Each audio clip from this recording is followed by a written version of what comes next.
Buenos días. Somos estudiantes de la Universidad Estatal de Bolívar, de la Facultad de Ciencias Administrativas, Gestión Empresarial e Informática, del séptimo A de la carrera de Contabilidad y Auditoría. Los integrantes son Evelyn Bosques, Roxana Chimbolema, Wellington Chizag, Livington Caiza y Marco Chimbo. El tema a tratar en esta exposición es el siguiente: los deberes y atribuciones del SINFIN, concepto de recursos públicos. Dentro del artículo 74, deberes y atribuciones del ente rector del SINFIN, tenemos el primero, que es formular y proponer para la aprobación del presidente o presidenta de la República los lineamientos de la política fiscal inherentes a los ingresos, gastos y financiamiento. Lo que quiere decir aquí que se cumplirá a través de la formulación de los presidentes, de la formulación y aprobación del presidente de la República, deberá cumplirse los objetivos del SINFIN mediante ellos. En el segundo punto tenemos la política fiscal aprobada por el presidente o presidenta de la República, en la cual este punto trata de que se aprobará lo que plantearán los presidentes aprobados dentro de esta política fiscal. Tenemos como tercer punto precautelar el cumplimiento de los objetivos de política fiscal prevista en la Constitución de la República y leyes en el ámbito de competencias. En el punto número 4 tenemos lo que es analizar las limitaciones, riesgos, potencialidades y consecuencias fiscales, las cuales hay que tener en cuenta que estas pueden afectar a la sostenibilidad de las finanzas públicas y a la consistencia del desempeño fiscal. En el punto número 5 tenemos lo que es acordar y definir en el ente rector de planificación nacional todo lo que está orientado a la política de carácter general de cumplimiento obligatorio para las finanzas públicas. En el punto 6 está que se debe dictar las normas, manuales, instructivos, directrices, clasificadores, catálogos, glosarios y otros instrumentos de cumplimiento obligatorio por parte de entidades o el ente rector. Dentro del punto número 7, el SINFIN debe organizar y gestionar financieramente a todos los organismos del sector público. En el punto número 8 tenemos lo que es formular y actualizar la programación fiscal plurianual y anual, lo que quiere decir que servirá como marco obligatorio para la formación y ejecución del presupuesto general del Estado. En el punto número 9 tenemos lo que es formular la proforma del presupuesto general del Estado, lo que quiere decir que debe ponerla a consideración del presidente o presidenta de la República conjunto con el programa presupuestario cuatrianual y el límite de endeudamiento en los términos previstos por la Constitución de la República. Continuando con los deberes y atribuciones del SINFIN, yo voy a dar a conocer el numeral 10, donde nos indica que sí se puede modificar los ingresos y gastos de los niveles fijados en el presupuesto general del Estado hasta por un total del 15% respecto a las cifras aprobadas por la Asamblea Nacional. Esto quiere decir que en ningún caso esta modificación afectará los recursos a la Constitución de la República y la ley les asigne a los gobiernos autónomos. Cabe recalcar que en el numeral 11 debemos regir o dictar de manera privativa las políticas normativas y directrices respecto a los gastos permanentes. También en el literal 12, que para realizar el presupuesto general del Estado debe coordinar con otras entidades, instituciones y organismos nacionales e internacionales para que nos facilite a la elaboración de estudios, diagnósticos, análisis y evaluaciones relacionados con la situación fiscal del país. También en el literal 13, también debe requerir a las entidades, instituciones, organismos y personas de derecho público y privado con la finalidad de facilitar la información sobre la utilización de recursos públicos en coordinación con la Secretaría Nacional de Planificación y Desarrollo. También literal 14, también debe participar y sobre todo buscar un asesor en la elaboración de proyectos de ley o decretos que tenga incidencia en los recursos del sector público. Cabe recalcar que para aprobar un proyecto de ley o decretos debe ser presentada en la Asamblea Nacional y sobre todo ser aprobada por la misma. También literal 15 debe dictar de forma previa obligatoria todo proyecto de ley, decreto o acuerdo que tenga impacto con los recursos públicos o que generen obligaciones no contempladas en el presupuesto del sector público no financiero. También literal 16 se puede celebrar a nombre del Estado ecuatoriano en representación del presidente o presidenta de la República, todos los contratos o convenios que se pueden dar en ese periodo de tiempo. También en literal 17, dictaminar obligatoriamente y de manera vinculante sobre la disponibilidad de recursos financieros suficientes para cubrir los incrementos salariales y los demás beneficios económicos que signifiquen gastos. También en literal 18, que todos los recursos de la caja fiscal debe invertir, así como también debe autorizar y regular la inversión financiera de las entidades del sector público no financiero. Continuando, tenemos el punto número 19. Asignar recursos públicos a favor de las entidades del derecho público en marco del presupuesto general del Estado. Esto conforme al reglamento correspondiente. Ya que son todos los ingresos que reciben las entidades públicas con la finalidad de financiar a la misma, por ende mejorar la calidad de vida. Tenemos el punto número 20, dictaminar en forma previa a la emisión de valores y obligaciones por parte del Banco Central.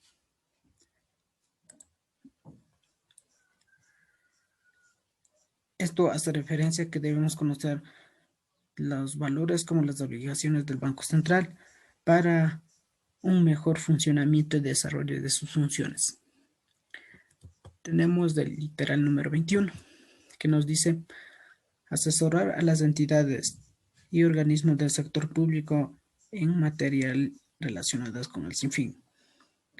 Ya que debemos tener un control constante a las entidades públicas para un correcto toma de decisiones que contribuye al beneficio de la misma.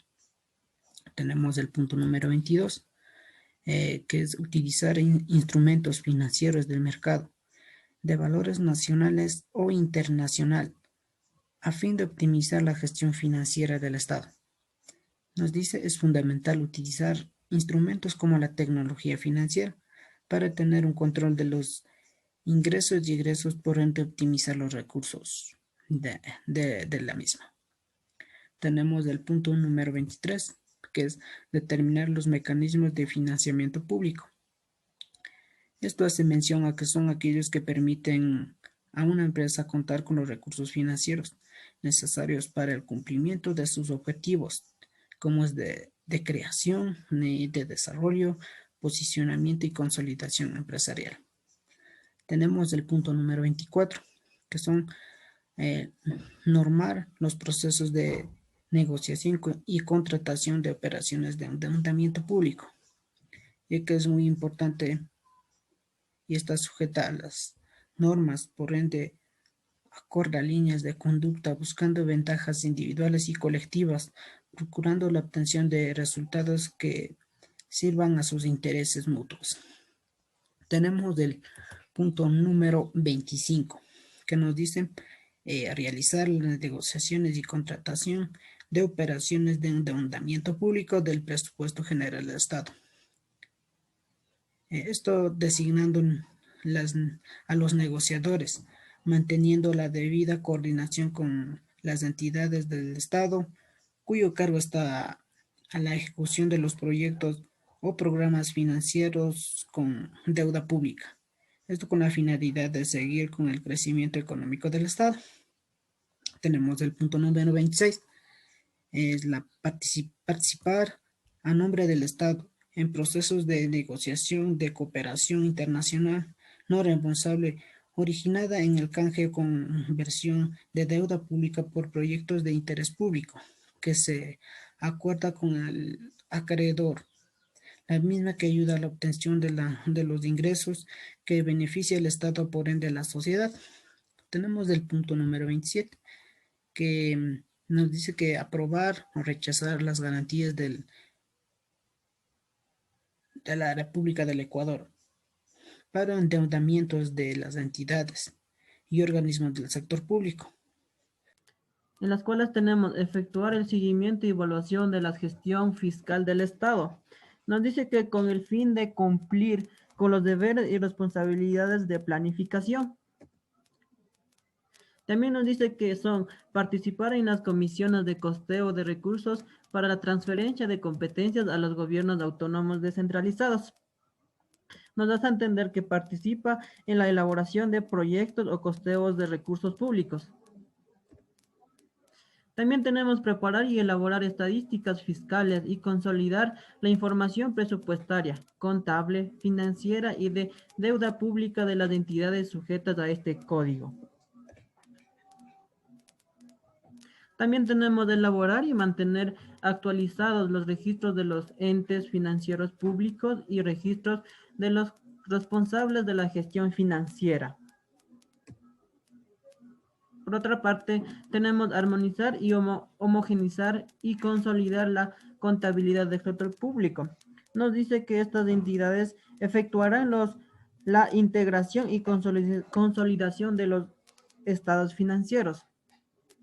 También tenemos elaborar los estados financieros consolidados de las entidades y organismos que conforman parte del sector público o no financiero. En otra parte tenemos elaborar y proporcionar la información fiscal necesaria para la formulación de las cuentas nacionales y las cuentas fiscales. En esta parte tenemos facilitar informes contundentes para elaborar balances futuras.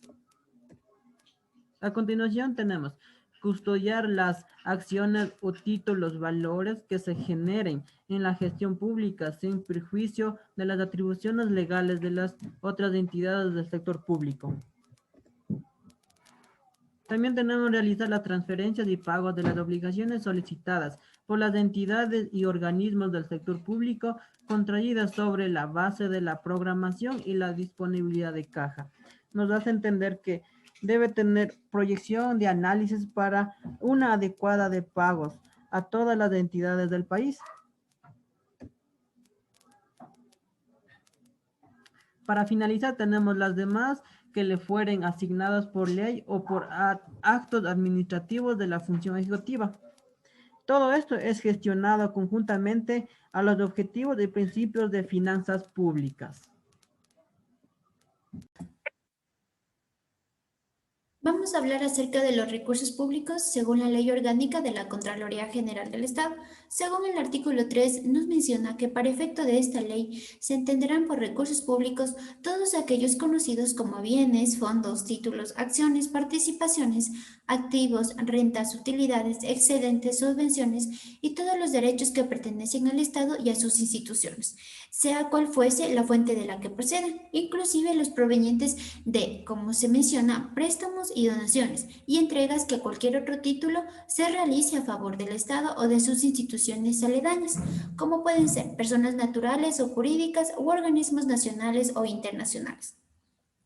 Estos recursos públicos no pierden su calidad a tal punto de ser administrados por corporaciones, fundaciones, sociedades civiles, compañías mercantiles y otras entidades de derecho privado, cualquiera hubiere sido o fuere su origen, creación o constitución, hasta tanto los títulos, acciones, participaciones o derechos que representan este patrimonio sean transferidos a personas naturales o personas jurídicas de derecho privado conforme según lo indica la ley. También tenemos el artículo 175 que nos habla acerca de las recaudaciones de los recursos públicos. Esta recaudación de recursos públicos se realiza siempre a través del Sistema Financiero Nacional, corresponsal del depositorio oficial para luego ser transferido a las cuentas del Banco Central del Ecuador. En los convenios de corresponsalía suscritos entre el Sistema Financiero Nacional y el Banco Central se establecen las comisiones correspondientes por estas prestaciones de servicio conforme a la tabla establecida por la Superintendencia de Bancos. En sí, esta recaudación de impuestos es la suma de ingresos que por ley tributaria pueden tener el Estado. Es lo que comúnmente llamamos ingresos tributarios, que son originados a través de estas actividades, como son impuestos sobre la renta, sobre el patrimonio, sobre la producción, sobre la venta, compra u utilización de bienes y servicios que se encargan a los costos de producción y comercialización. Tenemos también sobre el artículo 106 que nos menciona acerca de las funciones de la Dirección General de Gestión de Recursos Públicos. Como primer punto tenemos, es necesario realizar el análisis fiscal y financiero de las medidas que se propongan en materia de remuneraciones y previsional. Formular y proponer medidas para la administración de pasivos contingentes relacionados tanto al personal como a sus pensiones. Tenemos formular y proponer medidas para la administración de pasivos contingentes relacionados a abastecimientos tanto de bienes, servicios y obras. Formular y proponer medidas para un manejo eficiente y consistente del conjunto de sistemas administrativos transversales con incidencia hacendaria con el fin de la obtención de mejores resultados. Formular y proponer instrumentos para el control de calidad en la gestión de recursos públicos, incluyendo bienes, servicios, obras, planillas y activos no financieros. Y finalmente, es imprescindible emitir una opinión técnica respecto de propuestas normativas relacionadas a la materia laboral y previsión que pueden implicar el uso de recursos públicos. También tenemos los estados modernos reciben ingresos de los ciudadanos a través de tres factores importantes, como son los impuestos, las tasas y las contribuciones especiales. Tenemos los impuestos. El impuesto es una prestación pecuniaria obtenida de los particulares autoritariamente, a título definitivo, sin contrapartida y para la cobertura de las cargas públicas.